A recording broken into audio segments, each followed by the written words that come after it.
Hello बच्चों, चलिए प्रश्न पढ़ते हैं। प्रश्न दिया हुआ है कि एन ब्यूटेन के विभिन्न संरूपणों को लिखिए तथा उनके स्थायित्व के घटते क्रम में व्यवस्थित कीजिए। तो सबसे पहले बात करें इस प्रश्न में मुख्य अवधारणा की, तो देखो क्या होगी मुख्य अवधारणा जो इस प्रश्न में होगी वो देखो क्या होगी।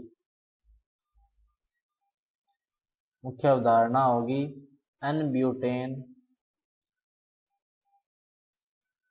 के संरूपण व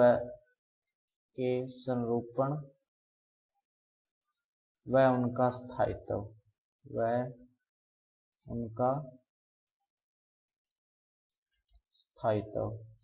तो सबसे पहले अपने एन ब्यूटेन का सूत्र लिखते हैं। क्या होता है?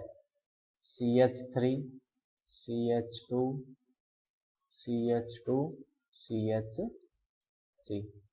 ये क्या हो गया? N butane. तो यहां से ये बनेंगे स्वरूपण, तो चलो बनाते हैं।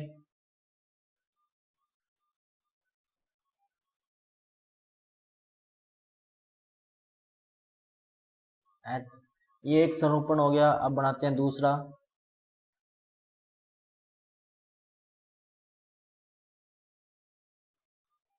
ये दूसरा हो गया। अब तीसरा बनाते हैं अपने।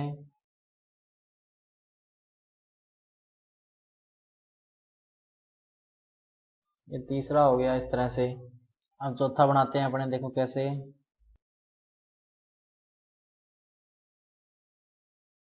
और यहाँ पे देखो क्या हो गया, CH3। तो ये 4 स्वरूपण बनेंगे कुल मिला के। तो अब अपने इनको नंबरिंग देते हैं। मान लेते हैं ये क्या हो गया पहला, ये क्या हो गया दूसरा, ये क्या हो गया तीसरा, और ये अपने मान लेते हैं कौन सा हो गया चौथा। तो जो पहला है ये अपने देख सकते हैं कि ये गॉस स्वरूपण है। कौन सा है? गॉस स्वरूपण। ये कौन सा है? प्रतिस्वरूपण। प्रतिस्वरूपण। ये कौन सा है? ग्रसित। कौन सा है? ग्रसित। और ये भी अपने ग्रसित में ही कहेंगे, लेकिन इसका जो स्थायित्व है वो तीसरे के मुकाबले थोड़ा ज्यादा होगा। ये भी क्या है एक तरह से ग्रसित। अब बात करते हैं इनके स्थायित्व की। तो जैसा कि आप देख सकते हैं कि जो प्रतिस्वरूपण है उसमें क्या है कि जो भी बड़े ग्रुप है वो एक दूसरे के विपरीत दिशा में है। हाइड्रोजन भी एक दूसरे के विपरीत दिशा में है। तो इनमें प्रतिकर्षण क्या होगा? न्यूनतम। तो एक चीज अपने को सबसे पहले ध्यान रखनी होगी कि जहां दूरी अधिक होगी परमाणुओं के बीच में, दूरी अधिक होगी तो प्रतिकर्षण क्या होगा? न्यूनतम। प्रतिकर्षण क्या होगा? न्यूनतम।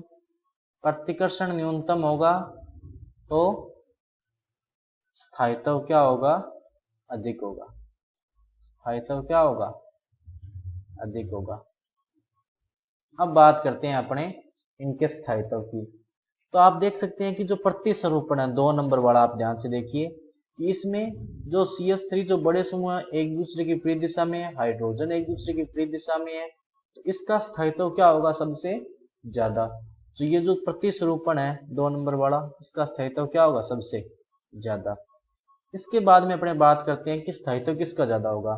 तो यहाँ पर ये जो गॉस स्वरूपण है, तो यहाँ पर देखिए कि ऐसा तो नहीं है कि देखिए CH3 के पास आ गया, हालांकि ऐसा नहीं कि उसकी सीध में आ गया, दोनों के बीच में है। तो पहले स्वरूपण का स्थायित्व क्या होगा? उससे थोड़ा कम होगा, क्योंकि देखो ये CH3 दोनों बड़े ग्रुप हैं, दोनों जो समूह है जो पास आए हुए, इसलिए इनका स्थायित्व क्या होगा? थोड़ा कम होगा, क्योंकि प्रतिकर्षण क्या होगा? थोड़ा ज्यादा होगा। तो सबसे ज्यादा स्थायी दूसरा होगा, उससे कम स्थायी कौन सा होगा? पहला। उसके बाद में अपने बात करते हैं इसमें तीसरे और चौथे में। तो तीसरे और चौथे में दोनों ही क्या है? ग्रसित रूप है। पहली बात तो अपने को पता होना चाहिए, दोनों ही क्या है? ग्रसित रूप। लेकिन जो तीसरा समूह है यहाँ पर दो जो बड़े समूह हैं वो एक दूसरे के सीध में आ गए। देखो जैसे ये जो CH3 है, ये भी क्या है? CH3, दोनों एक दूसरे के सीध में आ गए। हाइड्रोजन तो सीध में है ही, तो ये जो बड़े ग्रुप है वो एक दूसरे के सीध में आ गए, इसलिए इनके बीच में प्रतिकर्षण भी क्या होगा? ज्यादा, इसलिए इसका स्थायित्व क्या हो जाएगा? कम। लेकिन जो ये वाला ग्रसित रूप है, जो चौथा रूप है ये वाला, इसमें क्या है कि CH3 की सीध में कौन है, हाइड्रोजन, इस CH3 की सीध में कौन है, हाइड्रोजन, और इस हाइड्रोजन की सीध में कौन है, हाइड्रोजन। तो प्रतिकर्षण तो यहाँ पर भी होगा क्योंकि ये ग्रसित रूप है, लेकिन प्रतिकर्षण क्या होगा, अपेक्षाकृत तीसरे के मुकाबले कम होगा, इसलिए ये स्थायी क्या हो जाएगा, ज्यादा। तो सबसे ज्यादा स्थायी, तो सबसे ज्यादा स्थायी कौन है, वह दूसरे वाला, उससे कम पहला, और उससे कम चौथा, और सबसे कम कौन सा होगा, तीसरा। तो अपन ये कह सकते हैं कि जो प्रतिस्वरूपण होते हैं वो सबसे ज्यादा स्थायी होते हैं, उसके बाद में गोश स्वरूपण आते हैं, और उसके बाद में क्या होते हैं, ग्रसित स्वरूपण। और ग्रसित स्वरूपण में भी सबसे ज्यादा वो स्थायी होगा, ग्रसित स्वरूपणों की बात करें अपने, जिसमें जो बड़े समूह है वो एक दूसरे की सीध में ना हो। तो बच्चों ये था आपका उत्तर। मैं आशा करता हूं आपको समझ में आया होगा। धन्यवाद।